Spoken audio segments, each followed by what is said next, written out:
Salam uşaqlar, bu günləri 7-ci sinif fizika 2-ci hissədən elektrik sahəsi mövzusunu izah edəcəyəm. Eyni işarəli elektrik yükü olan çubuqlar bir-birini nəyin vasitəsilə itələyir? Bu suala baxırıq. Bu, qarşılıqlı təsir nəticəsində bir-birini itələyir, həm də cəzb edə bilər. İndi bizdə burada itələnmə göstərilmişdir. Bu, qarşılıqlı təsir də elektrik sahəsi vasitəsilə ötürülür. Elektrik sahəsini, yəni yüklü cisimlər arasında elektrik sahəsini gözlə görmək olmur, mövcudluğunu. Amma elektrik sahəsinin mövcud olduğunu yalnız yüklü cisimlərə sahə tərəfindən təsir edən, həm itələnmə, həm də cəzb etmə qüvvələrinə əsasən bilirik. Elektrik sahəsinin öyrənilməsində elektrik sahəsinin intensivliyi və elektrik sahəsinin qüvvə xətləri anlayışından istifadə olunur. Elektrik sahəsinin intensivliyi fəzanın müəyyən bir nöqtəsində elektrik sahəsinin mövcud olub-olmadığını müəyyən etmək üçün həmin nöqtəyə elektrik yükü gətirmək lazımdır. Həmin yük sınaq yükü adlanır. Sınaq yükü elektrik sahəsi tərəfindən elektrik qüvvəsi təsir edir. Təcrübə ilə müəyyən olunub ki, sahə tərəfindən sınaq yükünə təsir edən qüvvənin qiyməti sınaq yükünün miqdarı ilə düz mütənasibdir. Yəni, sınaq yükünü məsələn 2 dəfə artırsaq, ona təsir edən elektrik qüvvəsi də 2 dəfə artar. Sahəni yaradan yükün miqdarı və sahədə olan məsafəni dəyişmədən sınaq yükünə təsir edən qüvvənin sınaq yükün miqdarına nisbəti dəyişmir. Yəni, sınaq yükünə təsir edən qüvvənin həmin yükün miqdarına nisbəti elektrik sahəsinin intensivliyi adlanır. Y bərabərdir F bölək Q düsturundan hesablanır. Burada Y elektrik sahəsinin intensivliyi, Q sınaq yükü, F isə yükə təsir edən elektrik qüvvəsidir. Elektrik sahəsinin intensivliyi vektorial cəmiyyətdir. B isə də vahidi Y bərabər Newton bölək Coulombdur. Yəni, elektrik sahəsinin intensivliyinin istiqaməti həmin sahədə müsbət yükə təsir edən elektrik qüvvəsinin istiqaməti ilə eynidir. Ancaq mənfi yükə təsir edən qüvvə elektrik sahəsinin intensivliyinin istiqamətinin əksinədir. Elektrik sahəsinin intensivliyi sahəni yaradan yükdən olan məsafədən asılıdır. Yükdən uzaqlaşdıqca onun yaratdığı elektrik sahəsinin intensivliyi zəifləyir. Elektrik qüvvəsinin elektrik sahəsi vasitəsilə ötürülməsi ideyasının ingilis alimi Michael Faraday tərəfindən elmə daxil edilmişdir. Elektrik sahəsinin qüvvə xətləri. Elektrik sahəsini əyani təsvir etmək üçün elektrik sahəsinin qüvvə xətlərindən istifadə olunur. Mənfi yükün elektrik sahəsinin qüvvə xətləri özünə doğru, müsbət yükün elektrik sahəsinin qüvvə xətləri isə özündən kənara doğru yönəlir. Elektrik sahəsinin qüvvə xətlərinin istiqamətini müəyyən etmək üçün həmin sahəyə müsbət elektrik yükü gətirilir. Elektrik sahəsinə gətirilən elektrik yükünə elektrik qüvvəsi təsir edir. Həmin qüvvənin istiqaməti isə elektrik sahəsinin qüvvə xətlərinin istiqamətini göstərir. Yükün elektrik sahəsinin qüvvə xətlərinin istiqaməti sahənin intensivliyinin istiqaməti ilə eynidir. Onlar müsbət yükə təsir edən elektrik qüvvəsi istiqamətində, mənfi yükə təsir edən elektrik qüvvəsinin isə əksinə yönəlir.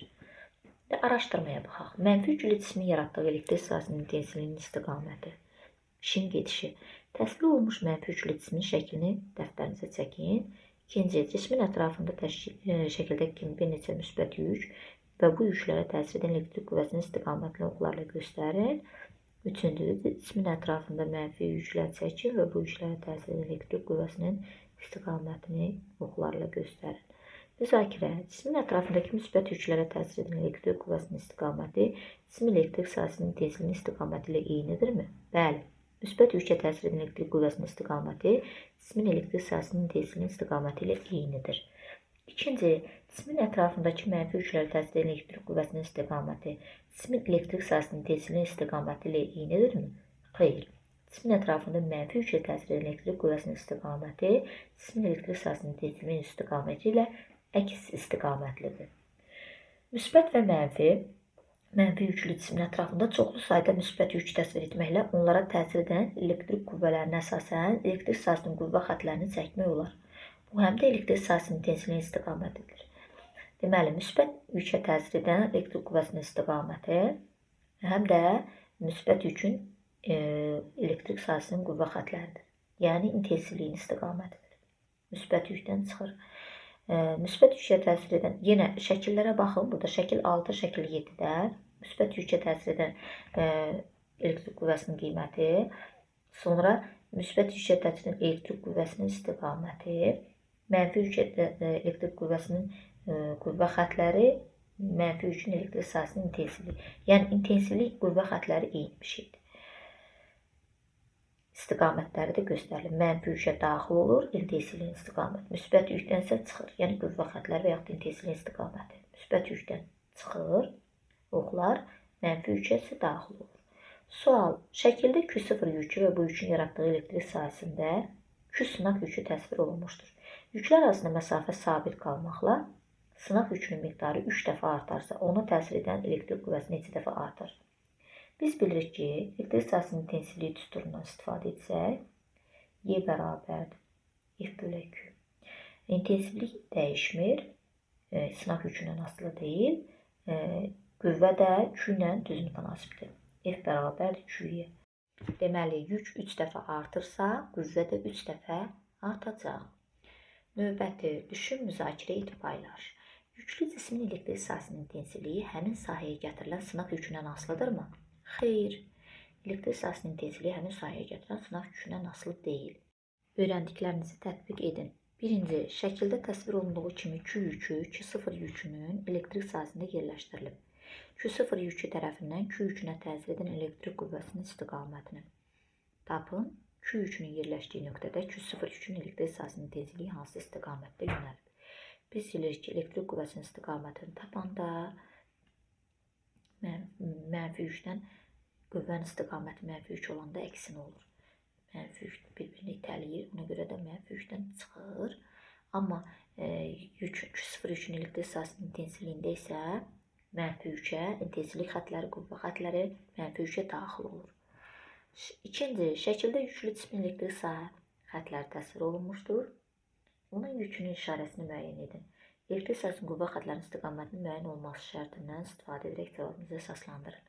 Deməli, müsbət yükdür. Müsbət yükdə qüvvə xətləri özündən çıxır. Üçüncü, şəkildə mənfi yük olsaydı özünə daxil olardı ikincidə. Üçüncü, şəkildə yükü Q0 olan cisimdə sınaq yükü təsvir olunub.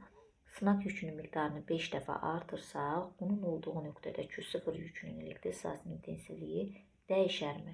Cavabınızı əsaslandırın. Xeyr, dəyişməz. Elektrik sahəsinin intensivliyi sınaq yükünün miqdarından asılı deyil. Sınaq yükünün miqdarını istənilən qədər artırıb azaltsaq, elektrik sahəsinin intensivliyi dəyişməz. Öyrəndiklərinizi yoxlayın. Birinci, yüklü A cismi tərəfindən B cisminə elektrik qüvvəsi təsir edir. Bu təsiri ötürən vasitə nədir? Bu, qarşılıqlı təsir nəticəsində mümkündür. Qarşılıqlı təsir. Elektrik sahəsi. Bu cisimdən elektrik yüklərinin işarəsi necə ola bilər? Elektrik yüklərinin işarəsi müsbətdir. Deməli, ikinci, şəkildə elektron, proton və neytron təsvir olunub. Hansı zərrəcə elektrik sahəsi təsir etməz? Cavabınızı əsaslandırın. Neytrona elektrik sahəsi təsir etməz, çünki neytron yüksüz zərrədir. Yüksüz zərrəcə elektrik sahəsi yarada bilmir. Üçüncü, elektronun və protonun elektrik sahəsinin qüvvə xətlərini çəkin. Elektron mənfidir, proton müsbətdir. Bir dənə mənfi yükün elektrik sahəsinin qüvvə xətləri intensivlik xətləri deməkdir. Yəni mənfi yükün özündə mənfi yükə daxil olur, müsbət yükün isə özündən çıxır. Qüvvə xətləri özündən çıxır. Sonra gəldik dördüncü. Şəkildə Q0 yükünün yaratdığı elektrik sahəsində Q1 və Q2 sınaq yüklərinə təsir edən qüvvələr göstərilib. Q2 yükü Q1 yükündən neçə dəfə çoxdur? Qüvvələr göstərilib. Bu yükdən neçə dəfə çoxdur? Birində qüvvə F-dir, birində 6F. Deməli, 6F F-dən 6 dəfə böyük olduğuna görə Q2 yükü Q1 yükündən 6 dəfə çox olar. Bunun düsturunu gəlsək, F bərabərdir Q-Y düsturundan. Y intensivliyi o da sabitdir. Q 6 dəfə, qüvvə 6 dəfə çox, F 6 dəfə çoxdursa, deməli, yük də 6 dəfə çox olacaq. Sağ olun uşaqlar. Gələn dərsdə görüşmək ümidi ilə bəyənməyi, abunə olmağı unutmayın.